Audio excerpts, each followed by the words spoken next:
네, 지난 20일에 더불어민주당 이재명 대통령 후보가 두 보수 언론인을 만났습니다. 그 중에 한 분이 바로 조갑재 대표신데요. 취재 편의점에서 처음으로 조갑재 대표를 스튜디오에 모셨습니다. 그날 무슨 얘기 했는지 시청자 여러분들과 함께 들어보려고 합니다.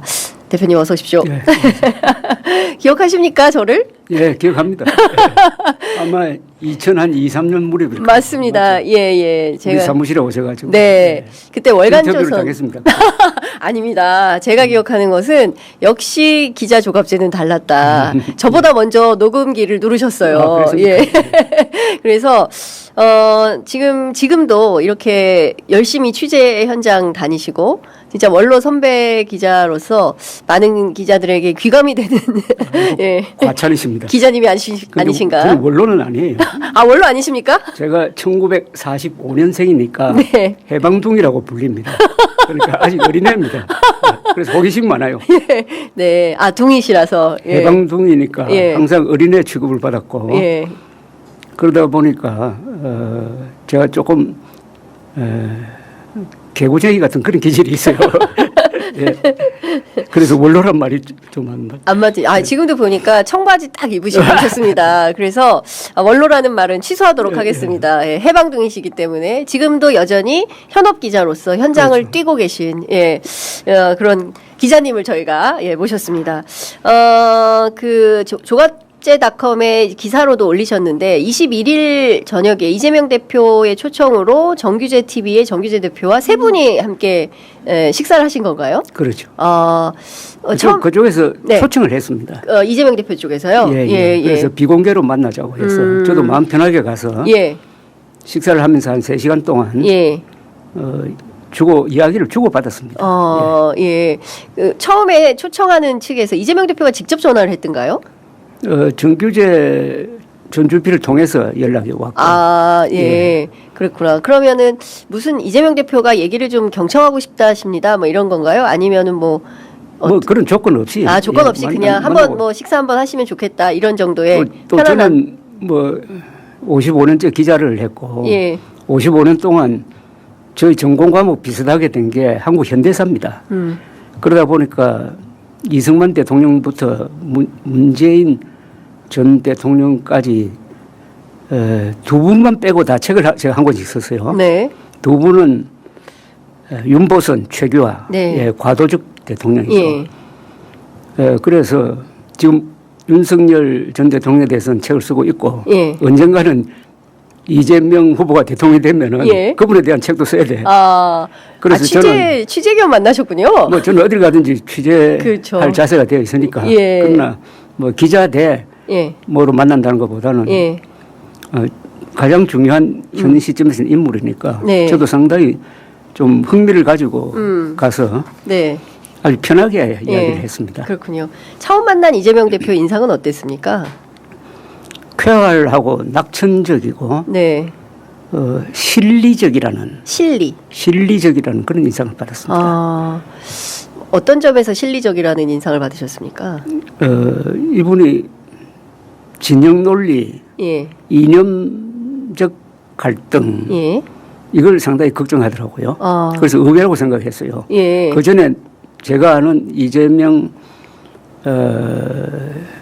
전 대표는 상당히 계급투쟁론적 시각과 한국 현대사에 대한 부정적 생각을 가지고 있는 분으로 알고 있었는데 그날 만나보니까 그런 이야기는 빼고 그 실용적인 실사구시 또 유능하느냐 무능하느냐 이게 중요하다 등의 이야기를 하고 있었습니다. 언론에도 보도가 됐는데 친하다고 사람 썼더니 무능하다고 비판만 받고 그럴 거면 차라리 유능한 사람을 쓰는 게 맞다. 장관은 진보 보수 따지지 않고 기용하겠다. 이런 얘기도 나왔습니까? 그 유능한 점을 많이 강조를 하더라고요. 유능한 점을 강조한다는 말은 실용적이라는 뜻이거든요. 그렇겠죠. 윤석열 전 대통령을 보수적 입장에서 비판한다면은 이분이 무능했다는 겁니다. 무능했다. 보수는 원래 유능한 세력이거든요. 그래서 너무 유능해서 욕도 먹었습니다. 그러나 유능했으므로 지난 70여 년 동안 한국 발전의 주역이 되어가지고 여러 가지 좋은 제도도 만들고 우리가 이런 문명을 즐기게 할 수 있는 기반을 만들었는데 그 바탕은 유능했다는 겁니다. 유능했다는 것은 세 가지 의미가 있는데 첫째, 과학, 사실을 중요하게 생각했다는 거죠. 과학과 사실. 그리고 자유민주주의와 시장경제, 예. 즉 자유를 개인들한테 보장함으로써 예. 한국 사람들이 가지고 있는 아주 그 특출한 야생적 생존 능력을 발휘해가지고 네. 이 정도를 만들었는데 윤석열 전 대통령은 너무나 무능했습니다. 특히 군대 안 간, 제가 이런 표현을 합니다만 군대 안 간 국군 통수권자가 병정놀이 하듯이 비상계엄령을 펴가지고 예. 저런 신세가 되고 그 전에는 아무런 과학적 근거 없이 밀어붙인 의료개혁이 의료대란으로 가고 그렇습니다. 예. 그리고 실패했다는 것을 알면서도 고치지를 안 하고 그래서 저분의 공통점은 정보 판단이 그렇대요. 정보 판단이 잘못되면은 네. 그 방향이 틀려버립니다. 그렇죠. 예. 예. 그런데 이재명 전 대표는 유능함을 강조하고 있었습니다. 예. 그런 점에서 윤석열 전 대통령과 이재명 후보가 상당히 비교가 되더라. 이런 느낌을 좀 받으신 거군요. 뭐 비교한다기보다는 어떻게 보면 비교 대상으로서는 예, 적합하지도 부적합하다. 않는데 예. 또 언어 감각이 좋은 분이라는 걸 느꼈어요. 언어 감각. 예. 예. 언어 감각. 예컨대 대통령이란 말에 대해서 최근에 이렇게 정의를 했잖아요. 예. 국어사전을 찾아보니까 예. 대통령이라 하면 국민을 크게 통합하는 우두머리다. 우두머리다. 예. 대통령이란 말을 그렇게 딱 정확하게 정의를 이렇게 했죠. 번역하는 사람이 예. 별로 없거든요. 그러네요. 생각해 보니까 윤석열 전 대통령은 내란 우두머리가 됐고 이재명 대표는 국민을 크게 통합하는 통합 우두머리가 우두머리는 우두머리인데 종류가 많이 다른 우두머리가 됐네요. 그 언어의 감각이 상당히 말과 글이 되는 대통령 후보인 거 정치인인 것 같다. 예, 언어 이야기가 그날 언어 이야기를 좀 했어요. 제일 중요한 정책은 네. 국가의 가장 중요한 정책은 흔히 안보, 뭐 외교 이렇게 이야기하는데 저는 근본적인 그는 언어 정책이라고 생각합니다. 언어 정책. 예. 유럽에 20개 이상 되는 나라가 있는데요. 예. 왜 이렇게 나라가 많으냐 하면은 자기 언어가 있기 때문입니다. 예. 자기 말이 있으면 나라를 만들어요. 예. 그래서 국어는 국가라는 말이 있습니다. 예. 그런데 우리나라는 한국어가 지금 망가져 버렸어요. 한국어가 왜 망가졌느냐? 네. 한국어는 한자어와 한글어가 있지 않습니까? 네, 그렇습니다. 그런데 한 30년 동안 예. 한자를 쓰지 않음으로써 예. 한국어가 예. 암호 비슷하게 되어버렸습니다. 암호. 그리고 예. 소리 비슷하게 돼가지고 예. 그런 언어 생활을 30년 동안 하니까 이게 문해력이 떨어졌어요. 네. 어휘력이 떨어졌어요. 예. 인간은 어휘력만큼만 사고를 하게 돼 있습니다. 예. 그러니까 행동이 부정확하게 하게 됐어요. 예. 그리고 교양이 무너지고 있습니다. 인문적 교양이. 예. 예, 그런 점을 이야기하면서 예. 한자 교육을 해야 된다는 점을 제가 강조를 했습니다. 예. 이건 또 대통령만 할 수 있다는 거죠. 그런데 다행히 네. 박근혜 전 대통령이 물러나기 전에 네. 교과 과정에 한자 교육을 하기로 결정을 했습니다. 예. 그걸 문재인 전 대통령이 취임하자마자 그걸 없애버렸어요. 예. 저는 이거는 이념 문제를 떠나서 네. 한국인의 미래, 특히 젊은 사람들의 장래를 위해서 네. 이렇게 해서는 안 된다는 생각을 가지고 있었는데 그 점을 제가 설명을 했습니다. 네. 이재명 대표가 호케이 그거 좀 그게 동의를 하고 있었어요. 동의를 한자 했습니다. 교육에 네. 동의를 하던가요? 그래서 예. 제가 이름풀이를 했는데 예. 우리 이 대표 만나보면 참 밝게 보이는데 예. 그 이름에 그런 운명이 적혀 있는 거 아니냐고. 이슬제자에 밝을 명자 아닙니까? 네. 항상 밝은 성격을 가져라고 부모님이 그렇게 이름 지어준 거 아닙니까? 그렇다. 예. 어쨌든 지금 뭐 한자 교육도 그렇지만, 그날 자리에서 그 역사 문제와 관련해서도 좀 논의를 하셨습니까? 제 전공이 역사라고 보니까 예. 역사 이야기를 많이 했어요. 예, 뭐 친일 과거사 뭐 이런 문제에 대해서 얘기하지 않겠다 이런 얘기도 있었나요? 미디어오늘 보도에는 그렇게 나와가지고요. 그 표현은 조금 애매한데 예. 하여튼 어떤 한일 관계를 네. 좋게 가져가야 된다. 뭐 그런 이야기를 했고 네. 과거 역사 문제는 네. 그거는 정치 영역에서 다룰 게 아니라 뭐 학문적이라든지 아마 시민운동 이런 쪽에서 다뤄야지 예. 정치가 그걸 다루기 시작하면은 지금 한일 관계가 어렵게 되고 지금 이 시점에서 한일 관계 어려워져서 득볼 게 뭐냐 막 하는 그런 뉘앙스 이야기를 했고 예. 역사 문제와 연관되는 게 이게 수도 이전 문제입니다. 예. 수도 이전. 예. 그래서 지금 제가 꼭 확인하고 싶었던 게 네. 세종시로 수도를 이전하겠다는 취지의 이야기를 한 걸로 돼 있어가지고 네. 물었더니 설명은 일단 당선되면은 용산 집무실로 들어가서 그다음에 청와대를 좀 손보고 청와대로 돌아가겠다. 아, 거기서 예. 수도 이전을 추진할 생각은 있지만은 그렇게 될 경우에 개헌해야 된다는 문제가 생기고 그렇죠. 또 반발도 있을 것이다. 예. 너무 무리하게 하진 않겠다. 뭐 이런 요지 이야기를 했습니다. 아, 수도 이전에 대해서 무리하진 않겠다. 예. 예. 그 뭐 행정 수도 이전에 대해서 강력한 의지가 있는 걸로 언론에 보도가 되었는데 실제 이재명 대표를 3시간 동안 만나서 확인한 내용은 막 그렇게 막 반발이 있는데 구태여 나는 꼭 밀어붙이겠다 이런 태도는 아니었다라는 거죠. 저는 그렇게 이해를 했습니다. 예. 제가 또 그 수도 이전의 역사를 좀 아는 입장에서 이야기한다면은 네. 2002년에 노무현 후보가 신행정 수도 건설이라는 걸 가지고 사실상 대통령에 당선된 거나 마찬가지거든요. 네. 예. 충청도 표를 얻었습니다. 그런데 그 내용을 보면은 네. 신행정 수도 건설이 아니고 청와대 국회까지 옮긴다고 돼 있으니까 이건 사실은 천도입니다. 수도 이전입니다. 예. 그래서 천도다. 예. 그때 그 뒤에 이명박 서울시장 그리고 이석연 이런 헌법 전문가들이 헌법재판소에 제소를 했잖아요. 예, 그래서 예. 위헌 판결이 나왔잖아요.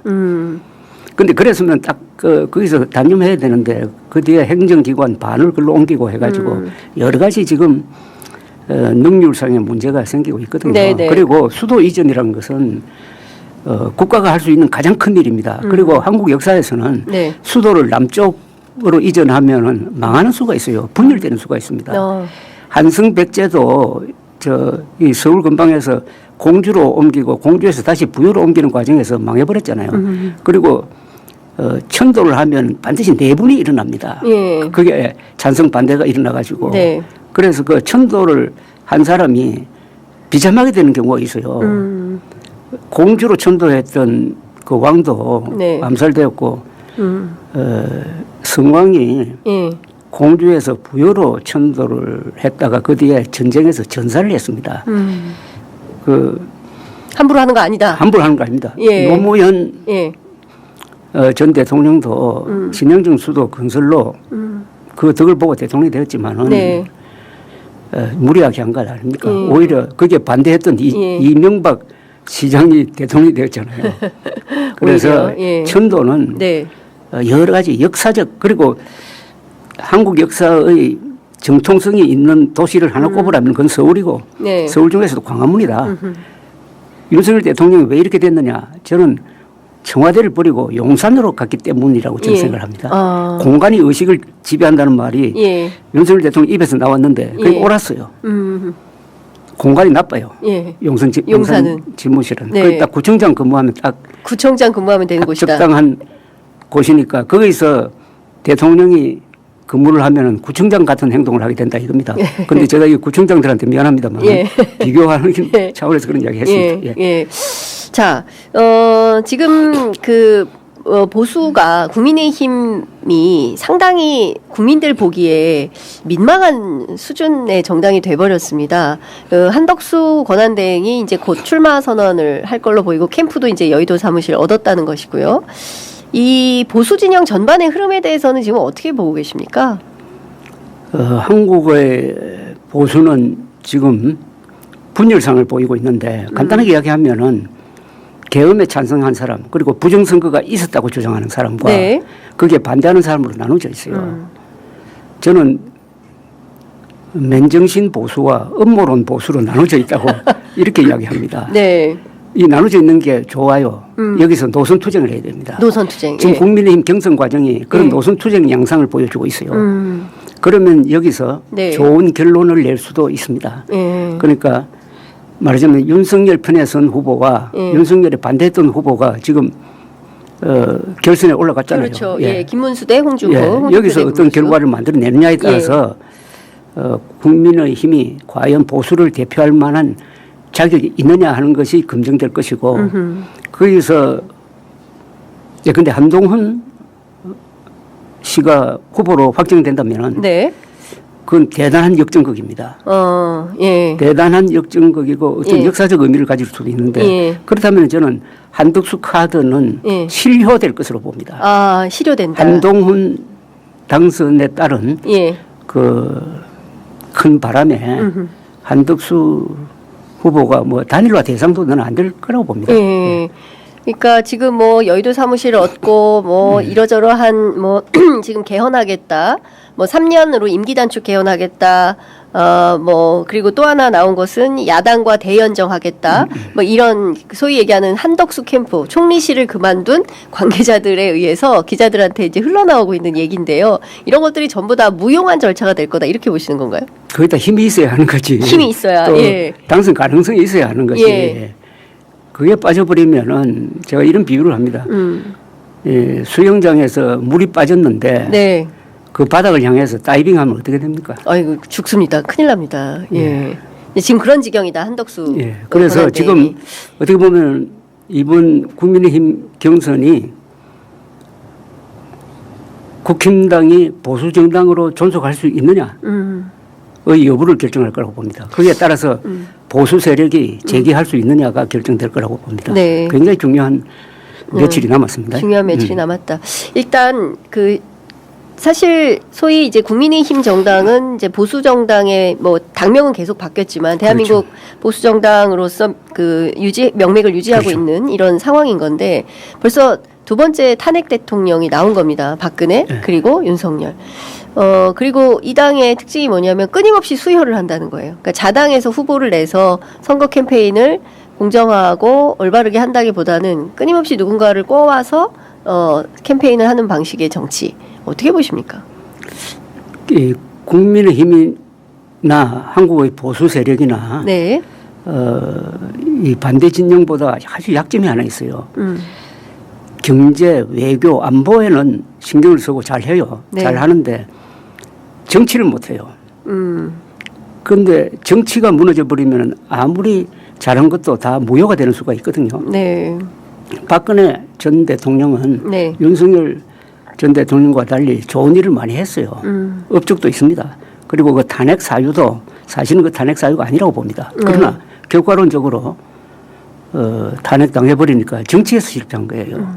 윤석열의 실패도 정치의 실패입니다. 그런데 왜 정치에서 실패하느냐 하면은 근본적인 문제가 있습니다. 어떤 겁니까? 한국의 보수는 뭐냐?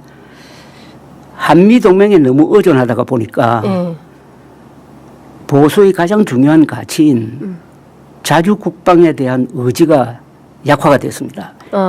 그러니까 말로는 안보 걱정한다지만 그걸 행동에 옮기지는 않아요. 늘 미국에 의존하고. 그러니까 우리는 이스라엘처럼 살아야 될 나라거든요. 그러니까 미국에 의존해버리니까 핵 문제까지도 미국이 알아서 하겠지. 이렇게 되면은 한국의 보수 세력은 그냥 뭐 다른 좌파 세력하고 비슷해져 버립니다. 안보를 빼면은 뭐가 남습니까? 그리고 안보를 빼면은 사람이 좀 무책임하게 됩니다. 안보라는 것은 죽고 사는 문제 아닙니까? 죽고 사는 문제를 남한테 맡겨놓고 그 다음에 하는 것은 이권투쟁하는 거거든요. 이게 근원적인 문제가 있어요. 근원적인. 그래서 이스라엘은 그렇게 어려운 환경 속에서도 미군을 한 번도 자기 나라로 불러들인 적이 없습니다. 왜냐? 미군이 자기 나라에 오면은 국민들이 타락한다고 생각한 거예요. 그런데 우리는 이승만 대통령의 참 위대한 결단에 의해서 한미동맹이 만들어졌습니다. 이 한미동맹 덕분에 오늘의 이 문명을 건설한 것은 아주 뭐 기가 막힌 성공이지만 거기에 너무 안주하다가 보니까 또 전쟁 경험이 없는 세대로 넘어오다가 보니까 자주국방을 포기함으로써 무책임한 또는 요새는 무능한 세력화되어 버렸다. 교양 부족, 아까 말씀드린 한자 포기로 인한 인문교육의 약화, 교양 부족, 이게 한국 보수의 오늘날의 자화상을 만들고 말았습니다. 그러면 지금부터라도 대한민국 보수가 좀 재건을 하려면 어디부터 어떻게 고쳐야 된다고 보십니까? 제일 시급한 것은 부정선거 음모론에서 탈출해야 됩니다. 탈출하는 정도가 아니라 예. 부정선거 음모론을 믿는 사람은 예. 일종의 제명을 해야 됩니다. 제명. 아니, 황교안 총리 어떻게 해야 됩니까? 제명해야 됩니다.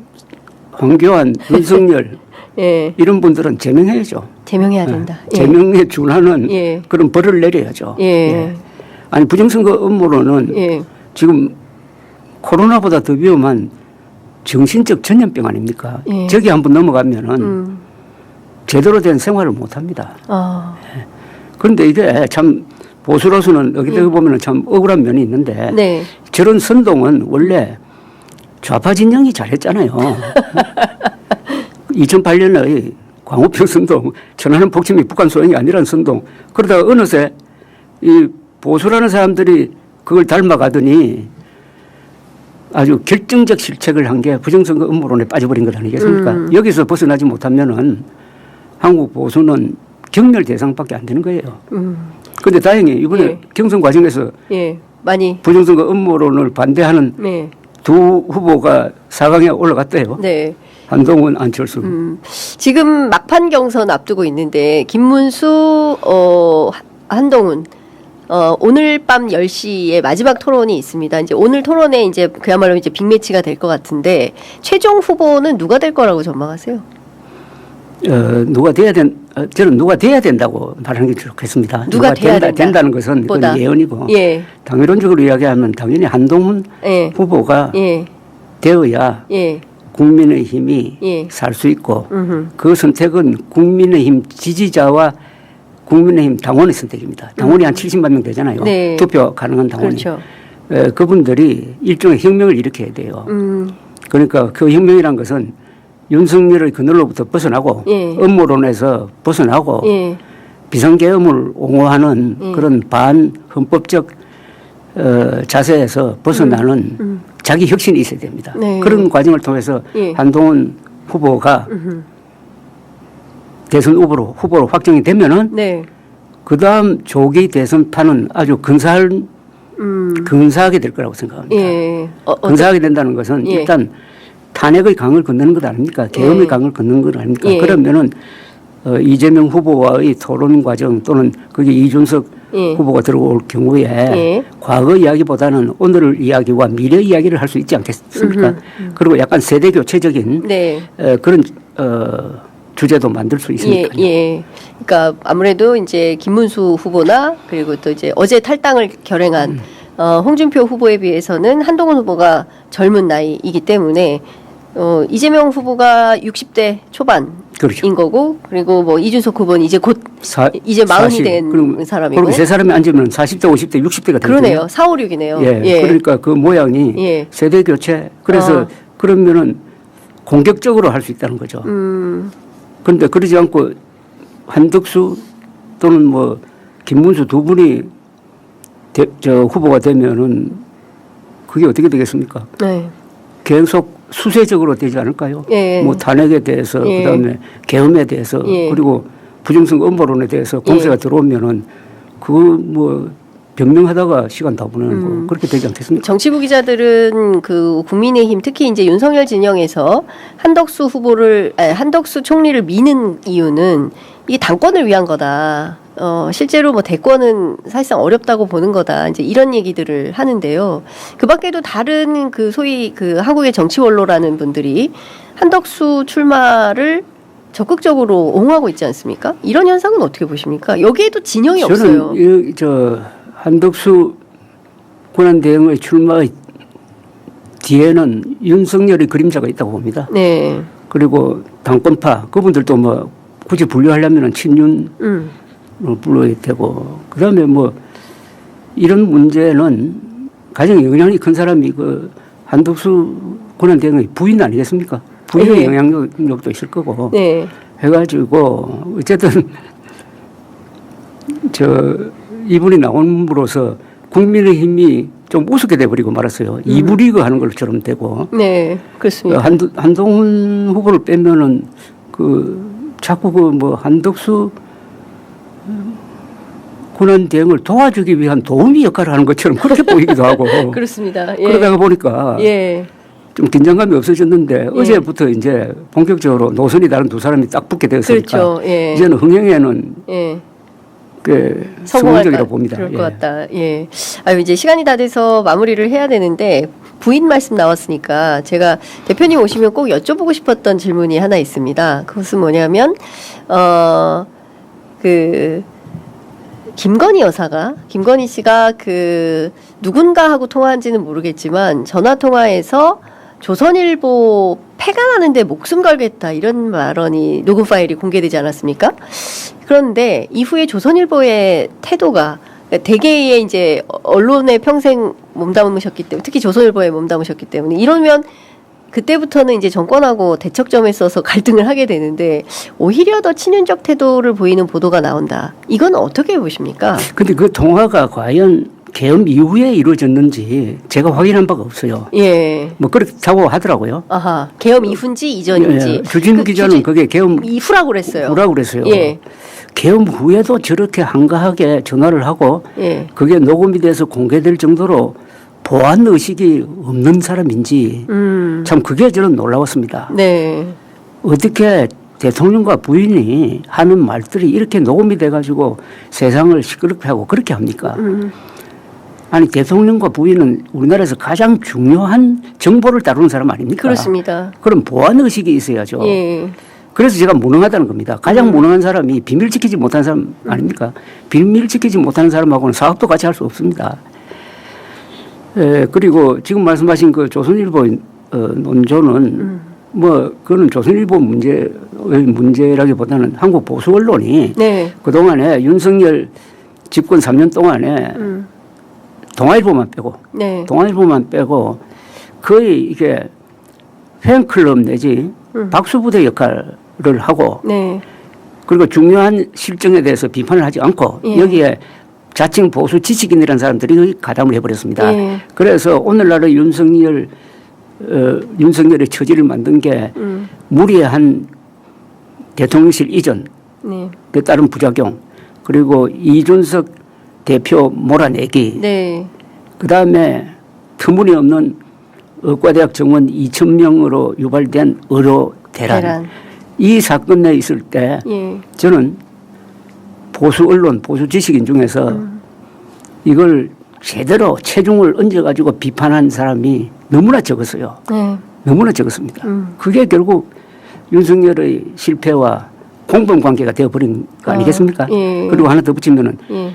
그 부정선거 음모론에 대해서도 한국 보수가 이걸 정리를 해야 될 거 아닙니까? 예. 보수 언론이 지식인들이 그렇죠. 이거 완전히 거짓말이다. 여기에 예. 넘어가면 보수가 망한다. 예. 는 이야기를 안 하고 그러다 보니까 윤석열 전 대통령은 그 음모론 유튜브만 그러니까요. 듣고 있다가 알고리즘 중독에 걸려가지고 이런 사단을 일으킨 거. 예. 그래서 저는 보수 언론 지식인이 반성을 해야 됩니다. 반성해야 된다. 예. 대한민국이 어쨌든 눈부신 성장을 이뤘고 산업화 민주주의의 그 정말 놀라운 전 세계가 주목하는 그런 비전을 만든 나라고 이제 여기서 더 발전적으로 나가려면 지금 그 진보는 진보대로 보수는 보수대로 각자 자기 역할을 해줄 필요가 있지 않겠습니까? 네, 그런 끝으로, 점에서 이번 이 계엄 사태, 탄핵 사태는 어떻게 보면은 전화위복의 계기가 될 거라고 봅니다. 예. 이번 사태를 거치면서 네. 좋은 현상 하나가 만들어졌어요. 그러니까 뭐냐면은 좌우가 아니고 진보 보수가 아니고 헌법 존중되어야 한다. 맞습니다.